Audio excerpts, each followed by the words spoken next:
चलिए ध्यान दीजिए, इससे पहले आपने केंद्रक के आधार पर कोशिका का प्रकार पढ़ा, असीम कोशिका और ससीम कोशिका।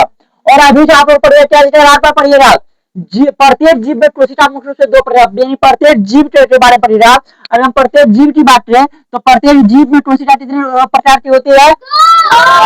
प्रत्येक जीव में बाबू कोशिका मुख्य रूप से दो प्रकार की होती है। कितने प्रकार की होती है? दो प्रकार की कोशिका होती है प्रत्येक जीव में। पहला प्राकेरियोटिक कोशिका, पहला कौन सा कोशिका? प्राकेरियोटिक कोशिका। दूसरा होता है यूकेरियोटिक कोशिका। दूसरा कौन सा होता है? यूकेरियोटिक कोशिका।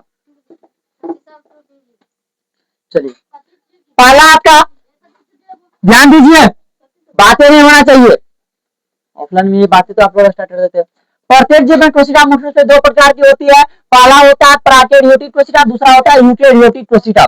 यहाँ पर देखिए हम प्राकेरियोटिक कोशिका की बात करें तो जिस कोशिका में वास्तविक केंद्रक नहीं पाया जाता, जिस कोशिका में वास्तविक केंद्रक यानी कि जवन कोशिका में केंद्रक ना होला, जवन कोशिका में केंद्रक नहीं पाया जाता, जिस कोशिका में रियल केंद्रक यानी वास्तविक केंद्रक नहीं पाया जाता है उसे प्राकेरियोटिक कोशिका कहते हैं। जिस कोशिका में वास्तविक केंद्रक नहीं पाया जाता है वह आपका प्राकेरियोटिक कोशिका कहलाता है। और इसमें केंद्रक मान लीजिए केंद्रक के आवेदन के साथ केंद्रक झिल्ली होगा नहीं होगा, तो जिस कोशिका में वास्तविक केंद्रक नहीं पाया जाता उसे प्राकेरियोटिक कोशिका कहते हैं। और इसमें केंद्रक झिल्ली भी रहेगा, मान लीजिए केंद्रक के आवेदन तो केंद्रक झिल्ली कहां से रहेगा?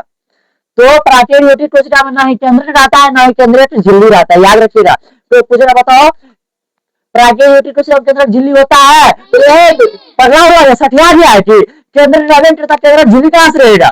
बोल दोगे ना। विशेषता जान लीजिए, यह सरल एवं आदिम प्रकार की कोशिका होती है। सरल एवं आदिम प्रकार की कोशिका होती है। इसमें केंद्रक नहीं होता, हम आपको पहले बताया इसमें केंद्रक नहीं पाया जाता, इसमें केंद्रक नहीं पाया जाता, इसमें केंद्रक होता ही नहीं है। डीएनए कोशिका के अंदर, डीएनए जो है कोशिका के अंदर ही न्यूक्लियाइड क्षेत्र में पाया जाता है। कोशिका के अंदर एक क्षेत्र होता है न्यूक्लियाइड, कौन सा क्षेत्र होता है? न्यूक्लियाइड क्षेत्र होता है, वहां पर ही आपको डीएनए पाया जाता है। क्या पाया जाता है? डीएनए। डीएनए जो पाया जाता है वो कोशिका के अंदर न्यूक्लियाइड क्षेत्र में पाया जाता है।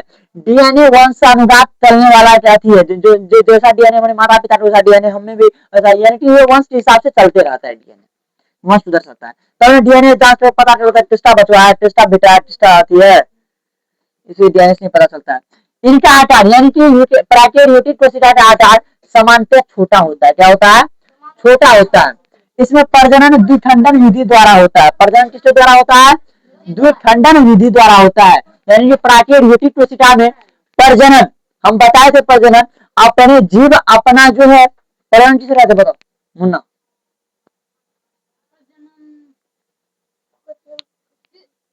जीव अपने जाति को निरंतर बनाए रखने के लिए संतान उत्पन्न, हाँ, जीव अपनी जाति को निरंतर बनाए रखने के लिए अपने जैसा ही संतान की उत्पत्ति करते हैं, जिसे क्या कहते हैं? प्रजनन कहते हैं। जिसे क्या कहते हैं? प्रजनन कहते हैं। तो प्रजनन इसमें जो प्राकेरियोटिक कोशिका में होता है प्रजनन, वो द्विखंडन विधि द्वारा होता है। किस द्वारा होता है? द्विखंडन विधि द्वारा होता है। याद रहेगा, प्रत्येक जीव में कोशिका मुख्य कितने प्रकार की पाई जाती है? पहला, दूसरा यूकेरियोटिक और प्राकेरियोटिक। प्राकेरियोटिक कोशिका किसे कहते हैं? तो जिस कोशिका में केंद्रक नहीं पाया जाता है उसे प्राकेरियोटिक कोशिका कहते हैं। और इसमें केंद्रक झिल्ली भी नहीं पाया जाता है। विशेषता इसका यह है, ये सरल एवं आदिम प्रकार की कोशिका होता है। यानी कि प्राकेरियोटिक कोशिका सरल और आदिम प्रकार की कोशिका होती है। इसमें केंद्रक नहीं पाया जाता है। डीएनए जो है कोशिका के अंदर एक भाग होता है न्यूक्लियाइड भाग, उस क्षेत्र में पाया जाता है। इनका आकार सामान्यतः छोटा होता है। यानी प्राकेरियोटिक कोशिका आकार सामान्यतः क्या होता है? और इसमें प्रजनन जो होता है द्विखंडन विधि द्वारा होता है। इतना याद तो रहेगा सबको। आगे बढ़ते हैं, अब समझो प्राकेरियोटिक कोशिका समझ गया। अब समझो यूकेरियोटिक कोशिका। कौन सा कोशिका? प्राकेरियोटिक कोशिका में केंद्रक नहीं होता था। अब यूकेरियोटिक कोशिका में देखो, यूकेरियोटिक कोशिका वे कोशिका होती है जिनमें स्पष्ट केंद्रक पाया जाता है। वैसी कोशिका जिसमें केंद्रक पाया जाता है, वैसी कोशिका जिसमें केंद्रक वो आपका यूकेरियोटिक कोशिका, वैसी कोशिका जिसमें केंद्रक पाया जाता है वो आपका यूकेरियोटिक कोशिका कहलाता है। यह केंद्र जो है केंद्र झिल्ली से जुड़ा होता है, यानी कि यूकेरियोटिक कोशिका में केंद्रक पाया जाता है, यूकेरियोटिक कोशिका में केंद्रक पाया जाता है और यह जो है केंद्रक एवं केंद्रक झिल्ली से जुड़ा होता है, यानी कि यूकेरियोटिक कोशिका में केंद्रक जब पाया जाता है तो ये केंद्रक जो होता है केंद्रक एवं केंद्रक झिल्ली से जुड़ा हुआ होता है। इसका विशेषता देखो, विशेषता क्या है, इसमें स्पष्ट केंद्रक उपस्थित होता है, इसमें स्पष्ट केंद्रक उपस्थित होता है, यानी कि यूकेरियोटिक कोशिका में स्पष्ट रूप से केंद्रक उपस्थित होता है। डीएनए केंद्रक के अंदर पाया जाता है, डीएनए जो हम बार बार बताते हैं डीएनए केंद्रक के अंदर पाया जाता है, डीएनए कहाँ पाया जाता है, केंद्रक के अंदर। इसमें झिल्लीबद्ध कोशिकांग पाया जाता है, इसमें झिल्लीबद्ध क्या पाया जाता है, कोशिकांग पाया जाता है, झिल्लीबद्ध कोशिकांग पाए जाते हैं। यह जटिल एवं बड़ा होता है, यह जटिल एवं बड़ा होता है।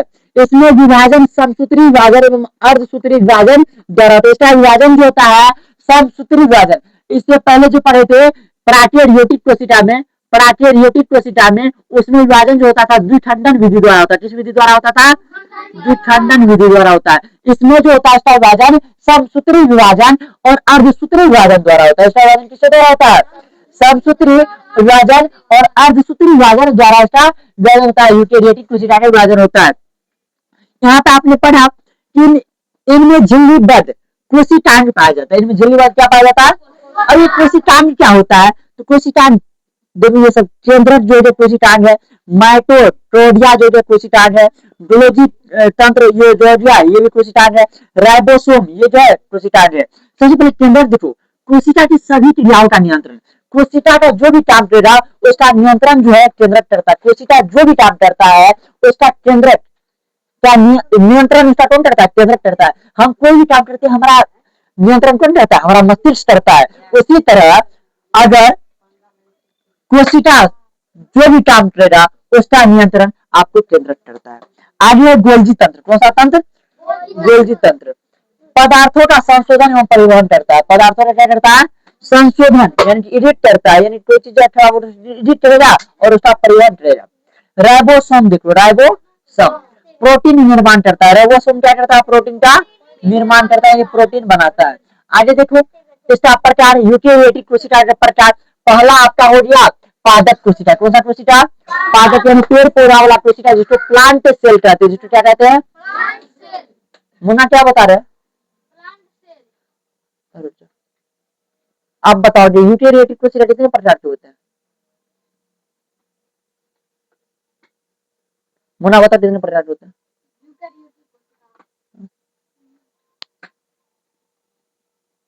इधर दोनों इधर दोनों जल्दी जल्दी कौन कौन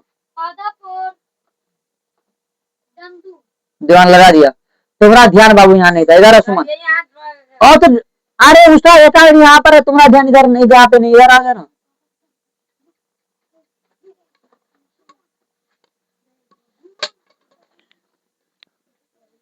जल्दी